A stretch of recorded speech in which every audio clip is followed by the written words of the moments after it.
Yo, my people, today is day 15 of 75 hard. I didn't just wake up, I've been up for a bit and, not too sure why I'm looking like I'm tired, but it is what it is. I'm gonna put a clip in of the weather. I'm gonna show you guys the weather that I experienced about half an hour ago. I don't plan in going out in that. I'll be honest with you. Like, that's my limit. That's my absolute limit. If that happens, I don't know, I'm gonna have to get creative or something. I'm gonna have to start doing ab workouts in my house because that is too much for me. I'll be real with you lot. Luckily, it's calmed down. The time is still early in the morning. Anyways, I'm gonna get on with my first breakfast. I have mentioned how I'm trying to incorporate a little bit of carbs now because I find myself losing a bit too much weight and I'm kind of losing my strength in the gym, which is not what I'm trying to achieve. So I am therefore adjusting my diet, but I'm not, doesn't mean that I'm adding whatever I want in it. I'm still strict with it. I'm still not having any sugars. I'm just adding oats, no pastas or rice. Maybe if I was cutting, this would make a bit more, I don't know, strict, but I'm done with cutting, bro. I'm done with cutting. I know it looks like someone's shat on my plate, but it looks better than the one I did yesterday. This is my first meal. It's got protein, it's got carbs, and it's got fats. It's got everything I need. And when I cut, I just cut out the carbs, and when I bulk, I just add the carbs. So really good for being universal. I'm gonna eat this. I'm gonna read, and then I'm gonna go for my first workout. Hopefully, the weather was kind of sort itself out because we went through a whole weekend of good weather, and now it's just pissing down. Run out of bananas. Bananas would have really have helped this dish because it gets dry sometimes. I'm gonna eat this, and then I'm gonna start reading. So I'm reading The Way of the Superior Man, and I can't lie to you lot, it's giving me another perspective that I never really thought of. What I'm learning from the book, basically, it's saying, a man's true value is not in his money, but is in his presence, the way he presents himself, maybe like the way he's built, what kind of clothes he has, how he grooms himself, breath, the way he breathes, if it's slow, his actions and his gaze, like maybe like the way he actually looks at potentially at people or who he doesn't look at. It's not to do with the money. And to be honest, I kind of had an idea of that. I knew like a man's value isn't just, money. I didn't really know to this extent. So we all have masculine and feminine traits, which again is common sense. But in our core, we have a masculine essence or a feminine essence. So typically a guy, he's got a masculine essence and you see it in his hobbies. And a girl has feminine essence. But in today's age or in recent times, this has kind of changed. There's men with feminine essence and there's girls with masculine. So there'll be girls who do, men's jobs and then there'll be men doing girls' jobs. So if you're someone who watches cops, if you're someone who watches cop shows or you're into sports, if you're into watching basketball games, football, that also shows if you're a masculine person. The reason for that is because you like the missions that you're seeing. You're not so driven by looking at romantic shows or comedy, maybe poems. You're not so driven. That doesn't really excite you. That doesn't mean that you'll never watch it, but it just means you're more intrigued watching, more violent stuff or just more like men stuff. This is what really made me open my eyes and something that I didn't actually think about.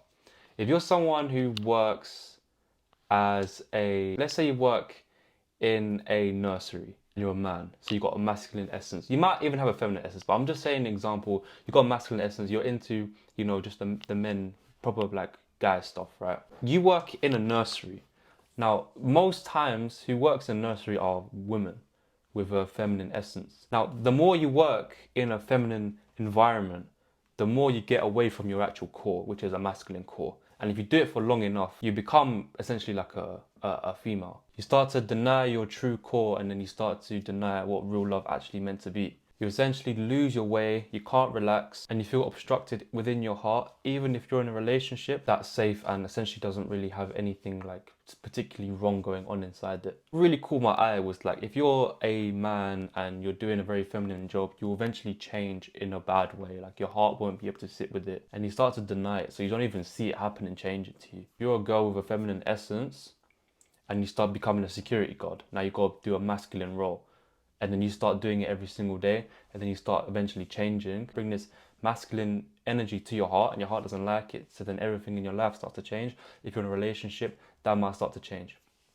It also mentioned, if you're in a relationship, if you've got a husband, you've got a wife, you've got a partner, if they're feminine and you're masculine, it works like that's how it should work. But if you've got two feminine in a relationship, it don't work like that. There has to be one of each, and it can change as well. One can tomorrow can be a feminine, the other one could be masculine, the day after that masculine, feminine. You don't plan it. It's just how it is. It's just what you like and what you don't like. So I never really thought about it to that extent, and like it's something that actually makes sense into my mind, especially the whole work thing. If you're gonna do something that's literally the opposite of what you really are within inside you, of course you're gonna change. Of course it's gonna feel different. Of course your heart's gonna not agree with that stuff. But I just never really thought about it, and this is probably a big like eye opener really early up in the book, which I didn't really expect. I thought I'd have to read like at least 100 pages in, but yeah, that's already like made me like think like damn, like masculine energy and feminine energy is real. If you're a feminine person and you're with a masculine person, if you now become masculine, it won't work because now you're basically essentially like two guys. Even in lesbian and gay relationship, there's always a feminine one. There's always a one that will receive. I'm not even saying that as like a piss take, but there's always one that will receive, and there's a girl that will receive naturally. But there's a girl that will actually like provide. I'm enjoying it. I'm going to head on to my first workout, run/walk. So I'll see you guys outside. A man's body count is just as important as a female body count. Now, what do I mean by this? Now, what does that mean? In the Western world, where we've got females dressing half naked, and we've got guys entertaining them and promoting a sexual lifestyle. For some reason, guys who sleep with a lot of women and have a higher body count makes them more valuable. Some girls actually like it when a guy has a higher body count. It's considered as experienced. Now, if you ask me, I don't know what you're talking about. I don't know if that's a justification. I don't really know what kind of mindset you really have to really justify a high body count for either a man or a female. Yes, it's harder for a guy to sleep with girls. Cool. But that doesn't mean that they're high value. Someone who sleeps with a load of girls, or someone who has a very active sex life and isn't in a relationship, or doesn't have someone who they're doing it with, they're just doing it with random people, then they're a slave to their desires. They might be good at it, but it doesn't change the fact that they're literally a slave to that desire. You ask me, does that make them a high value person because they're a slave to a desire that they always crave? No. When it comes to sexual desires or desires in general, you need to be able to control them. And if you ask me, being a high value guy should be able to control their desires. If I was a girl, I've preserved myself. I'm not gonna want a guy who slept with 30 people, who slept with 20 people. I've preserved myself, so I know I want a guy who's preserved himself just how I have. That's a trait of a high value woman. But for some reason in the Western world, I don't want a guy with, just one body count or 5 body count because he's not experienced enough. He doesn't have to talk to girls. Like that mindset just confuses me, and it just makes me laugh. Like it's like you've just demonized yourself. Like you want a guy who is a slave to their desires, who has no control. Sleeping with girls, sure, yes, it takes more skill than a girl sleeping with guys. But that doesn't mean it's a good thing. I don't want young people to think that they need to sleep with loads and loads of girls because it makes their value as a man increase. It don't. Because when you come across a girl or a woman who preserved themselves, and now you're having a conversation with them, and you didn't preserve yourself the way they did, they're going to walk away from you because you thought being all high value means sleeping with loads of girls, when it don't. If you was a girl, you preserved yourself, do you want a guy that slept with 20 people, 30 people? It almost pisses me off because there was a guy online I heard. He said he's known for sleeping with loads of people. He said he's going to become more religious and then find, a religious woman. I don't know how that's going to work, but I know if I was in that situation, if someone's come from a whole different life and now is saying, oh yeah, by the way, I want to get married or I want to get with someone really, really religious, I'm not Personally, I don't think I'm gonna take that offer. If you're someone who's gone from a certain lifestyle and now you're trying to change to another lifestyle for the better, 100%. But a slight twist with that. If you show no traits of that previous self that you had, then it's a cool. If I can still see traits of you being the same person you are then now, I can see you still looking at girls, or I can see you, commenting on people's Instagrams, liking, commenting. You clearly still got that crave. There is no chance it's gonna even last for you. A high value man does not mean you can sleep with a lot of girls, because a high value woman does not sleep with a lot of girls. If you've slept with loads of men and you want to change, cool. The right guy will say, you know what, that was in the past. You should be able to forgive and let go. But some people, some guys might say, no, you've been changed. You've done it too many times. I'm not interested. And they have their right to say that. There's no wrong or right here. You can forgive or you don't forgive, or you don't accept that. For a girl to sleep with guys, yeah, sure.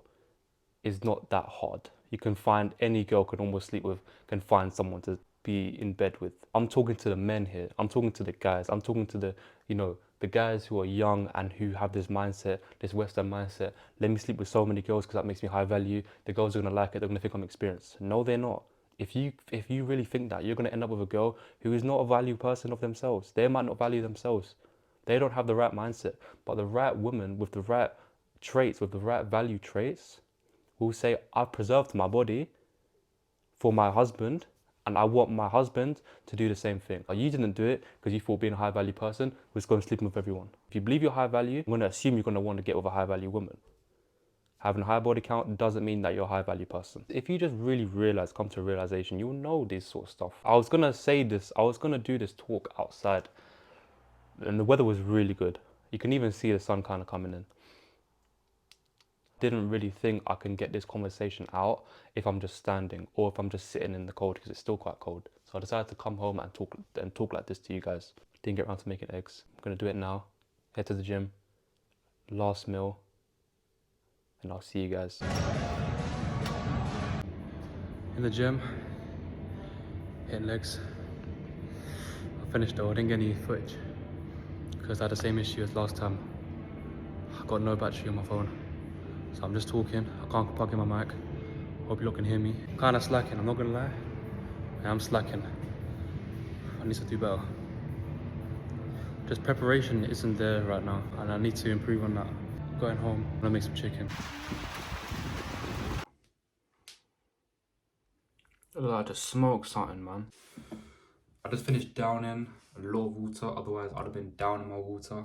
If I don't wake up to use the toilet, I'm probably gonna piss myself. I think I've been enjoying myself a bit too much doing this challenge. I'm signing off, and I'll see you guys on day number 16.